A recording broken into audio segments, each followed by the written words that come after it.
Hello dear students, welcome to Pratima maths classes. तो अब हम क्लास 10th की जो हमारी इंपॉर्टेंट क्वेश्चंस की सीरीज चल रही थी, बीच में रुक गई थी, हम दोबारा से उसको करने वाले हैं। तो आइए देखते हैं पहले क्वेश्चन में क्या बोला गया है। If x y is equals to 180, मतलब दो नंबर हैं एक्स और वाई, उनका प्रोडक्ट 180 है और HCF दे रखा है, तो LCM निकालना है। बच्चे, मुझे पता है कि 1 मार्क में आता है ये हमेशा से और इजी भी बहुत है, पर आप ऐसे क्वेश्चंस को ना छोड़ के जाएं। हम इजी समझकर छोड़ देते हैं बट बाद में वो हमारे गलत हो जाते हैं, तो प्लीज़ डू प्रैक्टिस। तो यहाँ पे हमें फॉर्मूला क्या होता है, HCF multiply LCM is equals to first number multiply second number, यही होता है। HCF दे रखा है, LCM निकालना है, first number into second number दे रखा है, कितना 180, HCF कितना है 3 मल्टीप्लाई LCM आ जाएगा 180 डिवाइड बाय 3, डिवाइड करके आ जाएगा LCM हमारे पास 60। तो ये इसका क्या हो जाएगा आंसर। अब हम चलेंगे नेक्स्ट क्वेश्चन की तरफ। तो सेकंड क्वेश्चन देखते हैं बच्चे। डेसिमल रिप्रेजेंटेशन बतानी है हमें इस नंबर की, और ये भी बताना है कि ये कितने डेसिमल के बाद टर्मिनेट होगा, ठीक है। तो करते हैं सोल्व। 14587 डिवाइड बाय 2 की पावर 1 मल्टीप्लाई 5 की पावर 4। 5 की पावर 4 का मतलब है 625। 2 मल्टीप्लाई 625 कितना हो जाएगा 1250। 14587 डिवाइड बाय 1250। अब हमें पता है कि जब भी हमें डेसिमल लगाने की बात होती है तो हमारा नीचे क्या होना चाहिए, 10, 100, 1000, इस तरीके से नंबर होना चाहिए।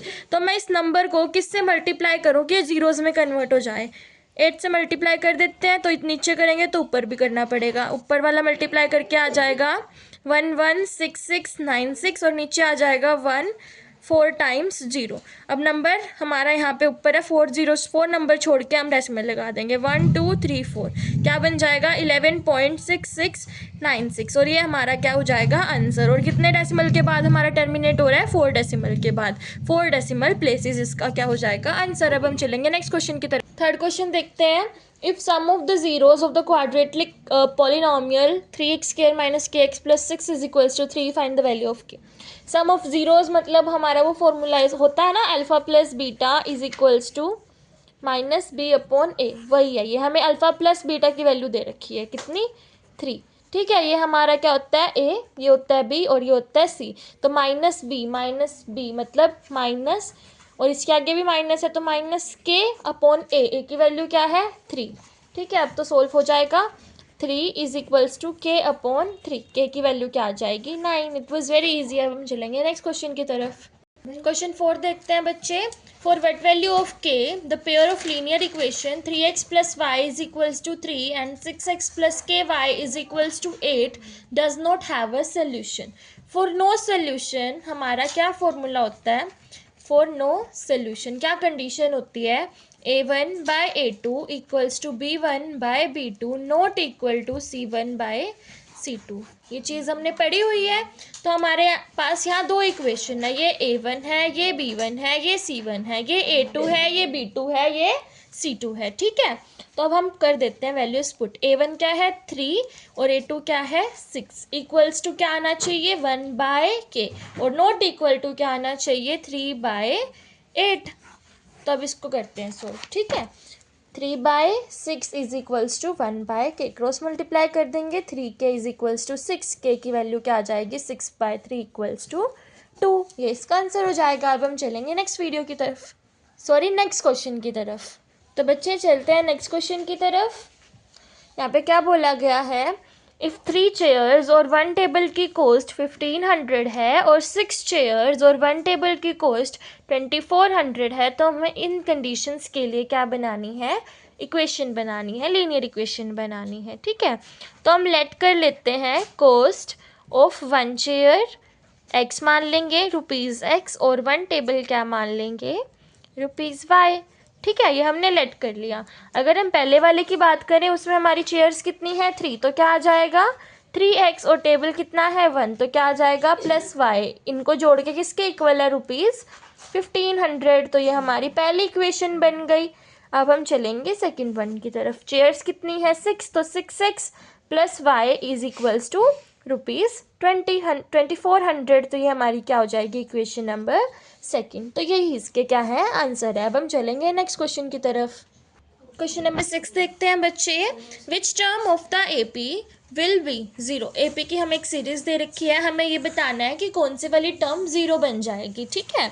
तो यहाँ पे देखो A हमारा मतलब फर्स्ट नंबर क्या है 27 है, और D मतलब कॉमन डिफरेंस क्या है 24 माइनस 27, A2 - A1 करते हैं तो क्या है हमारा -3 है। ये हमारा A है, ये हमारा D है, और हम क्या मान लेते हैं लेथ जो हमारी nth टर्म है, nth टर्म इज़ ज़ीरो, ठीक है। तो nth टर्म निकालने का an निकालने का फॉर्मूला क्या होता है A plus n-1 into D. यहाँ पर A और D की वैल्यूज़ पुट कर देंगे, ठीक है।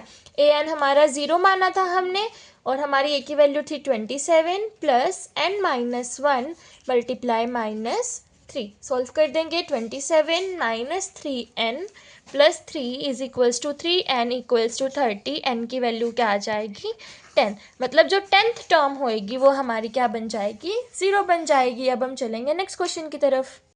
क्वेश्चन 7 देखते हैं। इन एन AP अगर D दे रखा है -4, n दे रखा है 7, an दे रखा है 4, तो A निकालना है। तो जो हमने ऊपर फॉर्मूला करा ना बच्चे, वही फॉर्मूला यहाँ पर लगेगा। हमें सारी वैल्यूज़ दी हुई है, A इजीली निकल जाएगा, ठीक है। an equals to A plus n-1 into D, ठीक है। an की वैल्यू हमारे पास क्या है 4, A हमें नहीं पता, n की वैल्यू है 7 -1, D की वैल्यू है -4, ठीक है। सॉल्व कर लेते हैं। 4 is equals to A plus 6 multiply -4, A -24 equals to 4, A इतना आ जाएगा हमारे पास 28। ये हमारा इसका क्या हो जाएगा आंसर। अब हम चलेंगे नेक्स्ट क्वेश्चन की तरफ।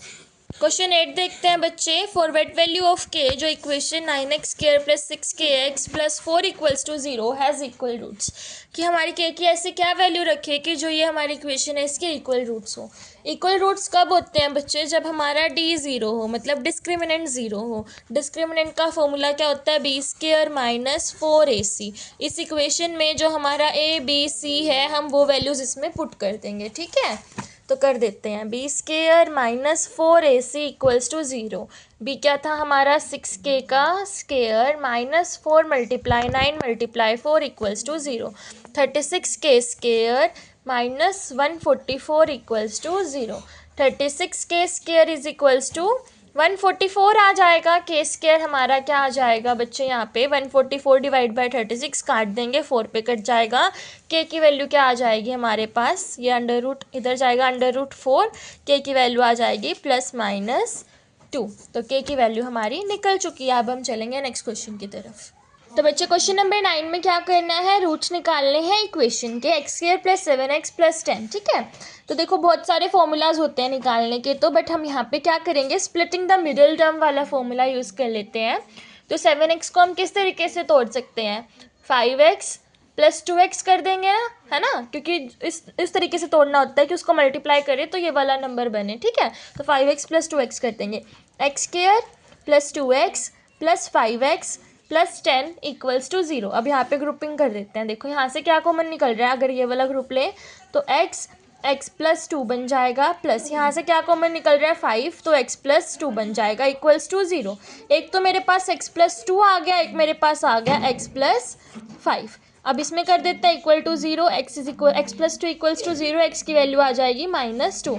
इसको पुट करेंगे x प्लस 5 को इक्वल्स टू 0, x की वैल्यू आ जाएगी -5। तो मेरे पास ये दो रूट्स निकल चुके हैं। अब हम चलेंगे नेक्स्ट क्वेश्चन की तरफ।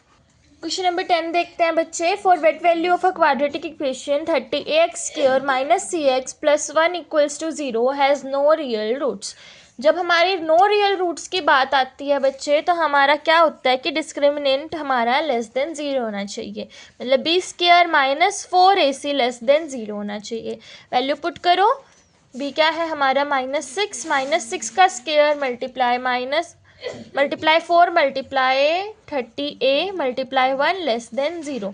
36 minus 120a less than 0। 36 less than 120a, a less than 36 upon 120, a less than 3/10। तो ये हमारा क्या हो जाएगा आंसर हो जाएगा।